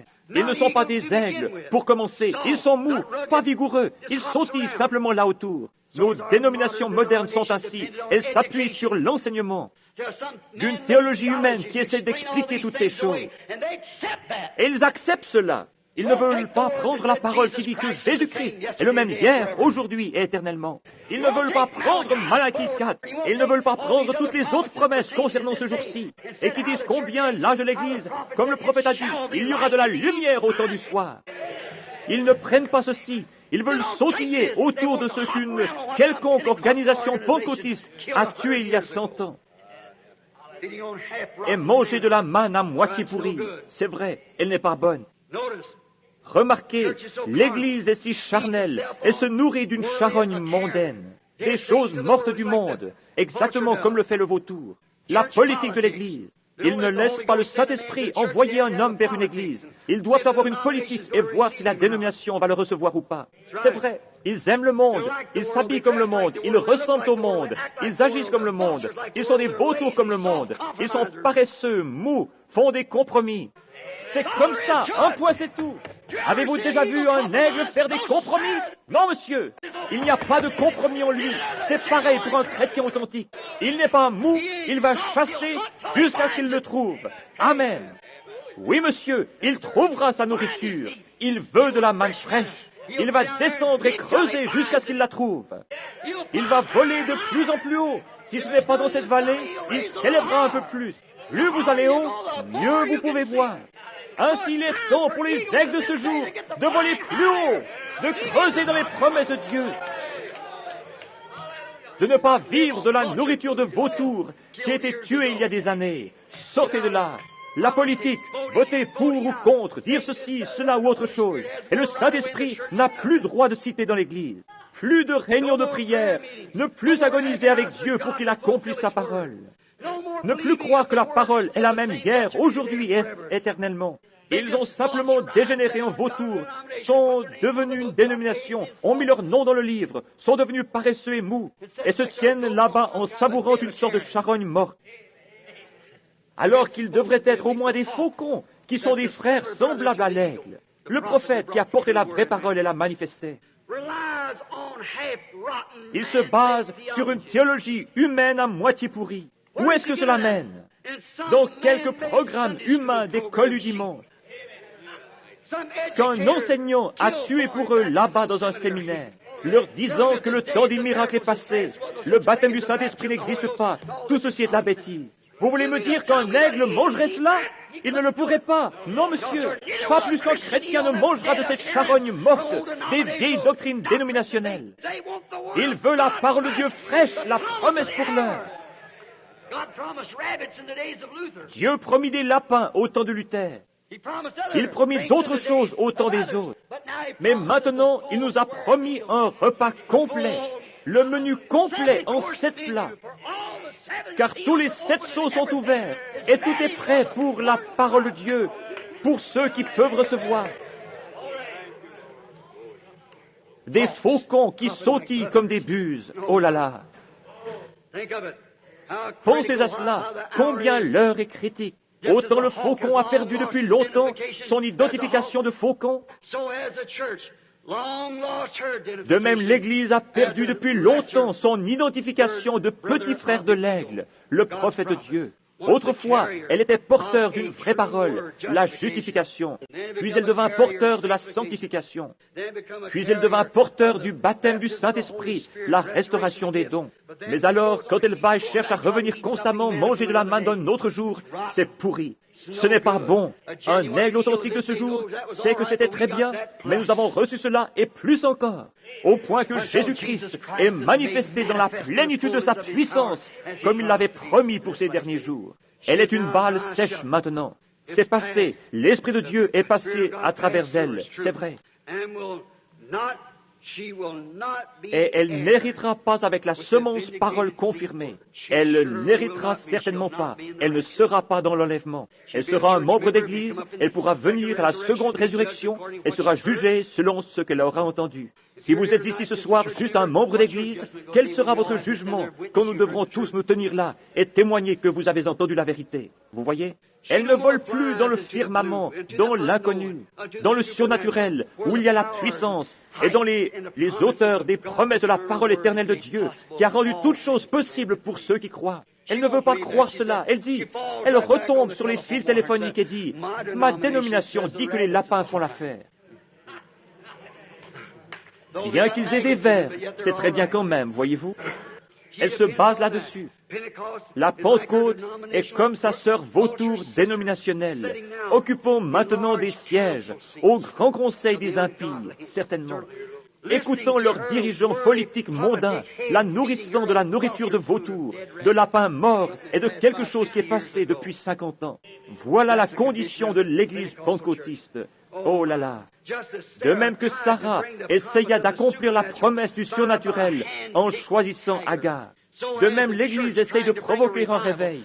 Nos grands évangélistes annoncent à travers les pays aujourd'hui un réveil dans notre temps, un réveil dans notre temps. Vous tous, méthodistes, baptistes, pentecôtistes, rassemblez-vous tous. Comment pouvez-vous avoir un réveil de manne fraîche sur un vieux vautour mort? Comment pouvez-vous l'avoir? Un réveil dans notre temps. Le réveil serait si petit qu'il ne saurait jamais qu'il s'est produit. Les pentecôtistes disaient, « Oh, il y a une grande chose qui va arriver. » C'est en train d'arriver et ils ne le savent pas. C'est cela. Vous voyez, oui, monsieur, car là où est le corps mort, là s'assembleront les aigles. C'est ce qui est dit. Qu'est-ce que le corps? La parole. Il est la parole, le corps, Christ. Christ en vous, le même hier, aujourd'hui et éternellement. Combien c'est vrai. Sarah, essayant de faire que les promesses soient toutes accomplies, vous voyez, dans un grand, comme l'Église aujourd'hui, un grand réveil dans notre temps. Par quoi? Par une promesse pervertie. Comment allez-vous le faire alors que Dieu n'a jamais béni les organisations? Il n'a jamais utilisé une organisation. Lorsqu'un message vint et qu'ils s'organisèrent, il mourut à ce moment-là. Je défie n'importe quel historien de me montrer où il s'est relevé. Il est mort à ce moment-là et on resta là même. Dieu sortit tout droit de ce porteur pour rentrer dans un autre. Sortant des luthériens pour rentrer dans les méthodistes, sortant des méthodistes pour rentrer dans les pentecôtistes. Maintenant, il est sorti des pentecôtistes pour rentrer dans la semence, parce que ce devait être la semence. Vous ne pouvez pas battre la nature. Pour elle, il n'y a rien d'autre que la semence qui puisse arriver. Ainsi la semence se reproduira. Il est le même hier, aujourd'hui et éternellement. La même colonne de feu montre les mêmes signes, la même puissance, le même Dieu, les mêmes miracles, les mêmes choses. Confirmant exactement la parole et la Bible. Il est le même hier, aujourd'hui et éternellement. Il nous conduit ce soir. Oh Dieu, aide-nous à le voir et à le croire, certainement. Vous voyez Sarah, l'Église, qui a choisi Agar. Ça n'a pas marché, n'est-ce pas? Non. Son groupe, trié sur le volet, ne marchera pas non plus aujourd'hui. Les docteurs en philosophie, les docteurs en droit ne le feront pas. Tous les porteurs échouent. Luther n'y arriva pas. Agar non plus. Que fit Agar? Agar donna son fils à un autre saint. C'est vrai. Pour élever son enfant. Agar fit cela. Elle donna son fils unique, au sein d'une autre femme, pas sa mère, pour l'élever. C'est la même chose que fit Luther, lorsqu'il donna son fils, justification, à une dénomination pour qu'elle en fasse ce qu'elle veut. C'est exact, pour l'élever. Wesley échoua de la même façon que Sarah, doutant que la naissance surnaturelle était le baptême du Saint-Esprit, comme Sarah le fit sous le chêne. Quand Wesley fut introduit au surnaturel, Lorsque vint l'âge pentecôtiste et que Wesley fit connaissance du parler en langue, tout ceci, ils en rirent et s'en moquèrent. Vous tous, Église de Christ, soi-disant, et vous, baptistes et presbytériens, chacun d'entre vous, vous avez fait la nique à cela, et vous en êtes détournés. C'est vrai. Qu'avez-vous fait, Wesley? Vous avez vendu votre enfant à une organisation, et il est mort, il a péri. C'est l'exacte vérité. Mais la parole, la vraie parole, continua sa marche. Elle ne resta pas dans cette organisation. Elle se déplaça dans la Pentecôte et prit avec elle quelques éléments de plus. C'était un fils plus mûr, comme la semence qui tomba dans le sein. Après un certain temps, la colonne vertébrale se forma. Puis il y eut des poumons, puis une tête et des pieds. Et ensuite, après un certain temps, le moment de sa naissance arriva. C'est vrai. Ainsi, c'est comme cela que l'Église a mûri de la même manière. Wesley douta exactement comme le fit Sarah sous l'arbre. Elle dit, lorsque l'ange du Seigneur, un homme habillé comme un ange. Dieu, c'était lui-même, Elohim, habillé comme un homme qui se tenait là avec de la poussière sur ses vêtements, et dit qu'il leur donna la promesse alors que Sarah avait 90 ans et Abraham 100 ans. Et Sarah rit sous cape et dit, comment cela pourrait-il être alors qu'Abraham et moi n'avons pas eu, comme les personnes plus jeunes, de relations intimes depuis peut-être 20 ans. Elle avait près de 100 ans, elle dit, moi avoir du plaisir avec mon Seigneur, alors que je suis vieille et lui aussi. Et son courant de vie est mort et mon sein est desséché. Ma poitrine n'est plus, les veines à lait ont disparu. Comment pourrais-je la voir? Mais Dieu dit, je l'ai promis, il viendra de toute façon. Wesley fit ainsi. Comment pouvons-nous accepter ces parler en langue, la guérison divine et ces choses? Ce n'est pas pour nous en ce jour. Dieu dit, j'ai promis que dans les derniers jours, je répandrai mon esprit sur toute chair. Il promit de le faire, et il alla de l'avant et le fit quand même. Et l'église wesleyenne, avec toutes ses petites sœurs de son même pollen, baptistes, presbytériennes, l'église de Christ, les nazaréens, les pèlerins de la sainteté et les frères unis, et d'autres encore, moururent avec elle, et l'église continua à avancer. Maintenant, que fit la Pentecôte? Elle s'organisa, juste comme la Balle. Elle fit la même chose, elle s'organisa, se mit elle-même au rang de la Balle, c'est vrai. La Pentecôte fut comme Marie. Regardez comment fit Marie à la fête de Pentecôte. Que fit Marie de faux? Une fois, au cours d'une fête de Pentecôte, elle fut confrontée à un groupe de dignitaires, de prêtres, comme son fils. Elle ne pouvait le trouver nulle part. Elle dut revenir sur ses pas après 3 jours de voyage. Elle l'avait quitté comme l'Église moderne d'aujourd'hui. L'Église l'a quitté depuis environ 3 fois 25 ans, depuis 50 ou 75 ans. Elle le laissa à la fête de Pentecôte. Marie revint avec Joseph et ils le cherchèrent pendant 3 jours. Elle l'avait cherché sans pouvoir le trouver, mais finalement elle le trouva. Où le trouva-t-elle? Elle le trouva dans le temple, discutant de la parole de Dieu avec les prêtres. Et juste devant ces prêtres, ces dignitaires, Marie laissa tomber le rideau. Elle fit exactement la chose qu'elle n'aurait pas dû faire. Vous l'appelez Dieu, la mère de Dieu? Une mère devrait avoir plus de sagesse que son fils. Elle dit, ton père et moi t'avons recherché nuit et jour avec larmes. Ton père et moi, prétendant que la naissance n'était pas surnaturelle, que Joseph était le père de Jésus. Elle reniait la naissance surnaturelle. La Pentecôte prit le parler en langue. Ils renièrent la naissance de la parole. C'est exactement ce qu'ils ont fait. Ils en prendront une partie, mais laisseront le reste. La Pentecôte a renié la naissance de la parole, comme Marie l'a fait. Mais observez, il n'y aura plus d'organisation après ceci. Observez, la parole elle-même, âgée seulement de 12 ans, simplement une toute petite chose qui se trouvait dans la Balle. Il dit, ne sais-tu pas que je dois m'occuper des affaires de mon Père? La parole corrigeait l'Église, la même. Pourquoi fais-tu toutes ces choses? Tu sais que tu ne peux pas faire ceci. Nous fermerons nos portes. Nous ne te laisserons pas entrer. Car ne savez-vous pas que je dois m'occuper des affaires de mon Père? Certainement, certainement, le vrai charme surnaturel. Elle prétendit simplement qu'il était le fils de Joseph, un simple homme. Ou, comme le fit la Pentecôte, qu'il était un parmi 3. Oh, je sais que cela blesse. Un entre 3, mais il était tous les 3 en un. Mais les pentecôtistes, oh oui, il est le Fils du Père, du Saint-Esprit. Oh là là. Mais la véritable parole parle sans détour et dit, il n'y en a pas 3, il n'y en a qu'un. Vous ne connaissez pas la parole de Dieu. Cela n'en fait pas 3, mais un. Remarquez, il n'y aura plus de porteurs d'église mère, de dénomination après cette balle porteuse. Parce qu'après la balle, il n'y a plus. À ce moment-là, il ne reste plus rien que le grain. Est-ce vrai? Il faut que ce soit le grain. Ce doit être la même sorte que ce qui entra dans le sol. Jésus-Christ le même hier, aujourd'hui et éternellement. Un esprit vient sur l'épouse pour faire les mêmes choses qu'il fit. Vous voyez, c'est la nouvelle reproduction du grain. La parole, même jeune, parla pour elle-même. Et tu ne sais pas que je dois m'occuper des affaires de mon Père. Voilà le secret du message maintenant. Exactement. Les affaires du Père. Qu'est-ce que les affaires du Père? Pourriez-vous penser à ce qu'étaient les affaires du Père pour lui? Accomplir ce que dit Ésaïe. Une vierge concevra.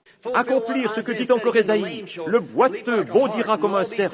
Et toutes ces choses qui devaient se produire. Comme dit Moïse, le Seigneur votre Dieu suscitera parmi vous un prophète comme moi. C'était les affaires du Père d'accomplir cette parole. Eh bien, si cela arriva au travers des tiges de ces femmes naturelles, qu'en est-il des tiges de ces femmes églises spirituelles? Les églises représentent des femmes, ou plutôt les femmes représentent des églises, n'est-ce pas? Alors qu'est-ce maintenant? Nous devons nous occuper des affaires du Père. Rire est le froment, le grain. Oui, monsieur, qu'est-ce que cela doit faire? Confirmer Malachie 4, confirmer Luc 17:30, confirmer Hébreux 13:8, confirmer Jean 14:12, confirmer la totalité de sa parole, confirmer Hébreux, je veux dire Apocalypse chapitre 10, l'ouverture des 7 sceaux et les mystères de Dieu, même jusqu'à la semence du serpent, et que tout serait manifesté. Mariage et divorce, et tous ces autres mystères qui avaient été cachés sous les piliers pendant toutes ces années aux théologiens, et ainsi de suite. Mais maintenant c'est l'heure. Voilà les affaires du Père. Vous pensez qu'ils le recevraient? Ils veulent être revêtus de dignité et disent, notre dénomination ne nous enseigne pas cela, mais la Bible fait. C'est vrai, Dieu prouve que c'est vrai, assurément c'est cela. Accomplissons cet âge dans lequel les 7 sceaux prouvent simplement que les dénominations ont juste été des porteurs. C'est un autre aspect des affaires du Père. Prouver, et les affaires du Père maintenant, c'est de vous montrer que ces dénominations ne sont pas siennes. Ce sont des systèmes humains qui renient la parole, c'est vrai. Remarquez, vous dites, quoi? Marie, la grande Vierge? À la croix, il ne l'appela jamais mère, il l'appela femme. Un porteur, pas une mère. C'est vrai, elle fut le porteur de la parole, mais elle ne fut pas la parole. Lui était la parole. Oh oui. Notez aussi, elle ne fut pas identifiée avec lui dans la résurrection. Il mourut et ressuscita parce qu'il était la parole. Elle fut juste un porteur. Elle mourut et est toujours dans la tombe, c'est vrai. Ainsi, elle fut juste un porteur, pas sa mère, pas Dieu. Elle fut juste un porteur, comme le sont les églises, c'est vrai. Cela montre qu'elle fut simplement un porteur par la parole. Terminons en disant ceci. Oh, faucons pentecôtistes, sautillant de ci, de là, comme des vautours, participant du monde comme le fait le reste d'entre eux, ayant une forme de piété suffisamment pour séduire les élus eux-mêmes, si possible, mais reniant ceux qui ont fait la force, comme le prophète le dit ici, un parfait exemple de ce que la parole de Dieu prédit pour les derniers jours, une église de l'âge de Laodicée, nue, aveugle, misérable, pauvre, malheureuse, et ne le sachant pas, prétendant qu'elle est grande et riche, n'ayant besoin de rien, et ne sachant pas qu'elle a été changée d'un faucon, un frère semblable au prophète, pour préserver l'intégrité de la parole de Dieu. Elle a été changée en vautour, nourrissant ces gens de lapins ecclésiastiques morts. C'est l'exacte vérité. Réveillez-vous! Oh là là! Comment pouvez-vous vous attendre à être identifié ou à hériter avec les aigles? Quand il y a de telles choses dans cette grandeur où l'enlèvement est proche. Ô chrétiens, ô croyants, si vous avez été un croyant partiel, continuez à assister aux réunions pour un peu de temps. Le voulez-vous? Je crois que nous avons quelque chose ici que le Seigneur désire vous faire connaître. Il est tard, je ne peux pas aller plus loin. Je dois m'arrêter et peut-être finir demain soir. Mais regardez, inclinons la tête juste un moment.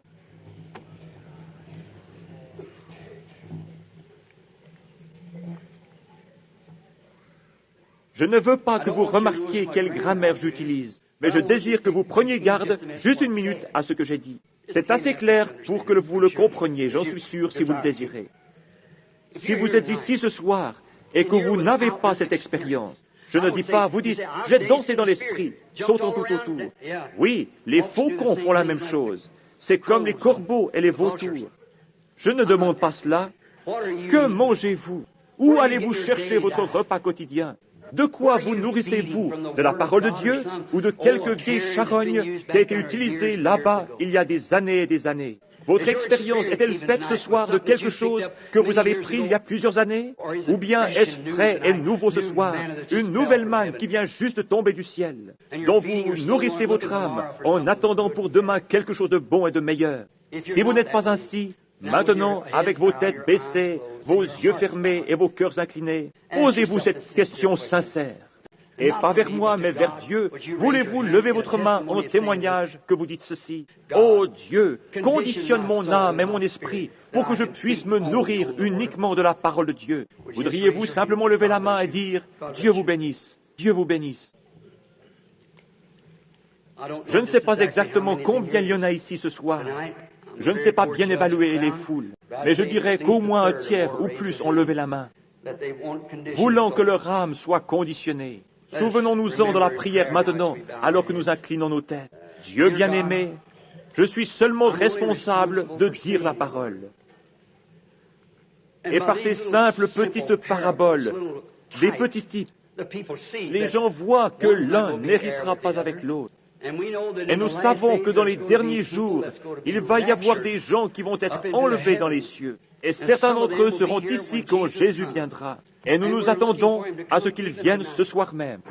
Et je pense qu'il y a 30 ans, à peu près 30 ou 33 ans, j'étais agenouillé ici, peut-être à ce moment de la nuit, aux alentours de 9h30 ou 10h, priant pour un père qui était perdu.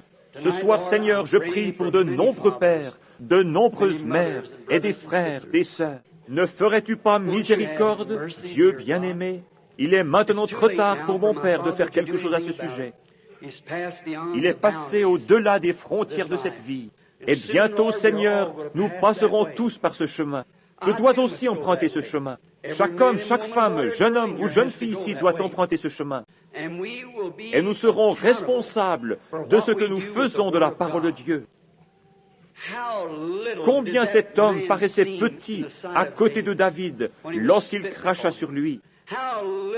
Combien ces gens qui crachèrent sur Jésus la parole, ceux qui le percèrent seront petits quand il reviendra. Combien petits se sentiront les gens qui pouvaient s'en aller d'ici après avoir vu, non pas dans quelques grands termes grecs et ainsi de suite, mais dans la nature elle-même qui nous parle de Dieu le Créateur, pouvant voir les porteurs de la parole et la parole elle-même et connaître l'heure à laquelle nous vivons et que c'est maintenant le temps de la moisson.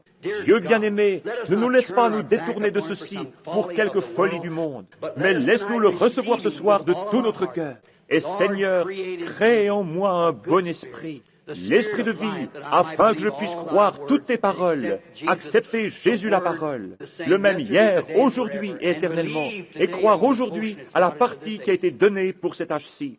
Accorde-le, Seigneur, je le demande dans le nom de Jésus. Et maintenant, je vais demander à chacun d'entre vous, tandis que vous êtes ici, pensant très sincèrement à ceci, nous n'avons pas d'église pour que vous vous y joigniez. Nous avons un bassin là-bas pour y être baptisés. Tous ceux qui crurent furent baptisés. Si vous n'avez jamais été baptisé du baptême chrétien, ceci ne veut pas dire asperger ou faire couler, cela veut dire par immersion. Non pas dans le titre de Père, Fils, Saint-Esprit, mais dans le nom de Jésus-Christ. Ainsi que l'Église entière fut baptisée jusqu'à ce que l'Église catholique introduisit en 303 trois dieux et trois formes de baptême dans des titres trinitaires. Si vous n'avez pas encore eu cela, venez demain matin à 10 heures. Il y a des robes et ce qu'il faut qui vous attendent là-bas. Ne voulez-vous pas venir vous joindre à Jésus-Christ? Non pas à nous. Nous n'avons même pas une église ici pour prendre soin de vous. Allez à l'église de votre choix, d'où que vous veniez. Mais s'il vous plaît, croyez cette parole. La croyez-vous? Dites Amen. Dieu vous bénisse. Puissiez-vous, s'il y a quelque chose en quoi nous pouvons vous aider, nous sommes ici pour le faire. Maintenant, je sais qu'il y a des malades ici. Notre temps s'est écoulé ce soir pour avoir une ligne de prière. Peut-être pourrons-nous quand même la voir. Je désire que chacun d'entre vous fasse quelque chose pour moi. Vous êtes assis tout près de quelqu'un. Posez vos mains sur cette personne. Et sans aucun doute, vous posez vos mains sur un aigle.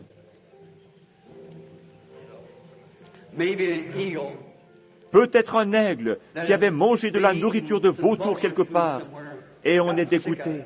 Ils n'en veulent plus. Ils veulent en sortir. Ils en sont dégoûtés et en ont assez. Ils sont ici ce soir et voient ce que les aigles peuvent réellement manger. La parole, et avoir un Christ vivant parmi eux, se montrant vivant, le même hier, aujourd'hui, éternellement. Ils ne veulent pas hériter avec la balle. Elle doit être brûlée. Toute la paille doit être brûlée. La moissonneuse vient pour battre le blé et le séparer. Vous voulez être du blé. Il y en a quelques-uns d'entre eux qui sont malades, physiquement malades. Je désire que vous priez, vous, aigle.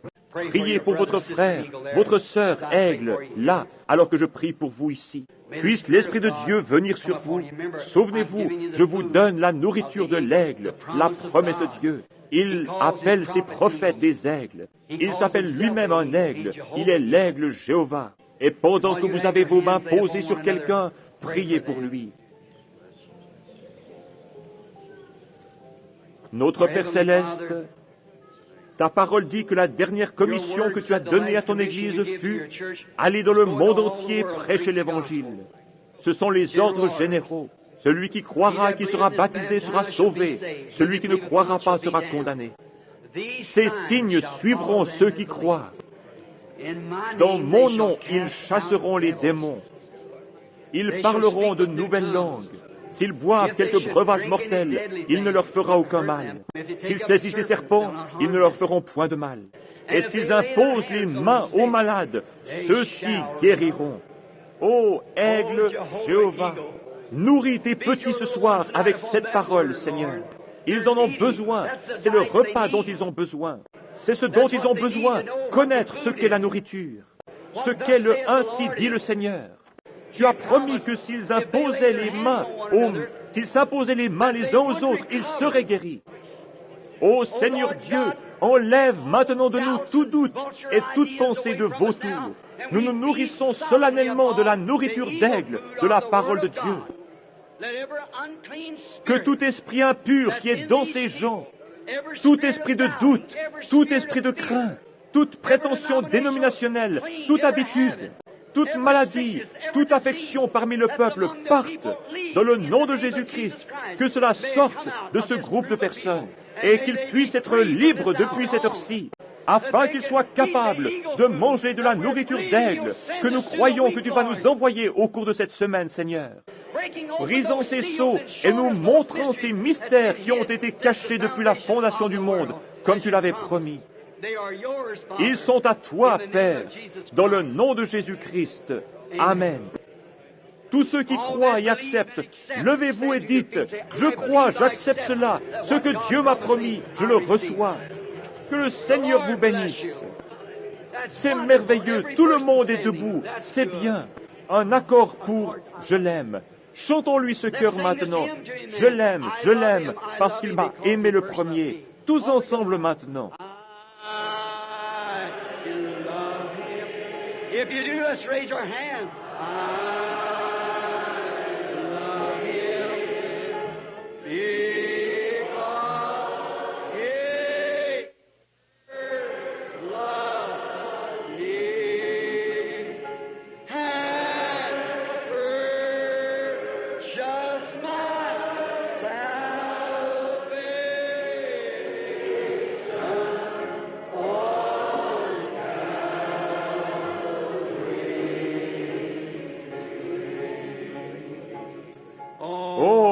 N'est-il pas merveilleux?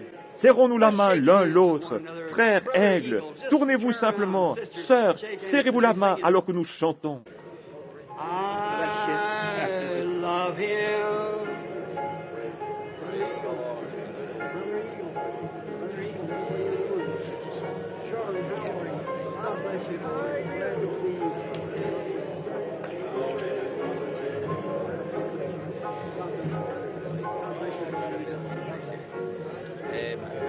On Calvary's tree. Let's raise your hands again to him.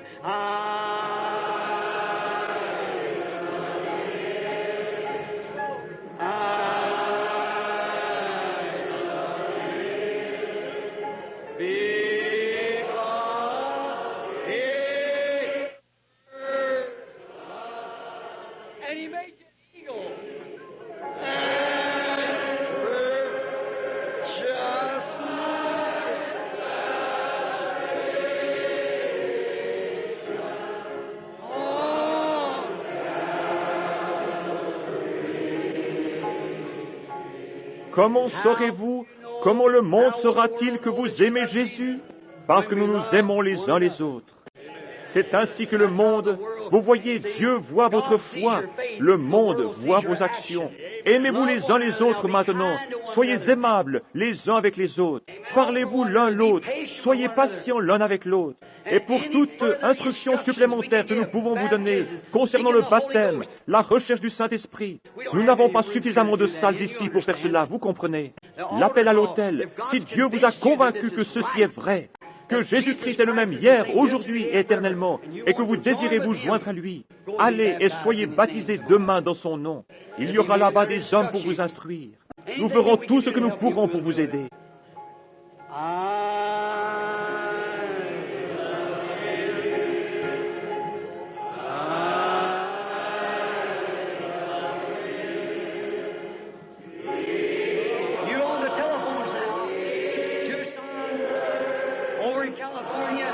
Way up in the east. Raise your hands way out in the... Praise Him.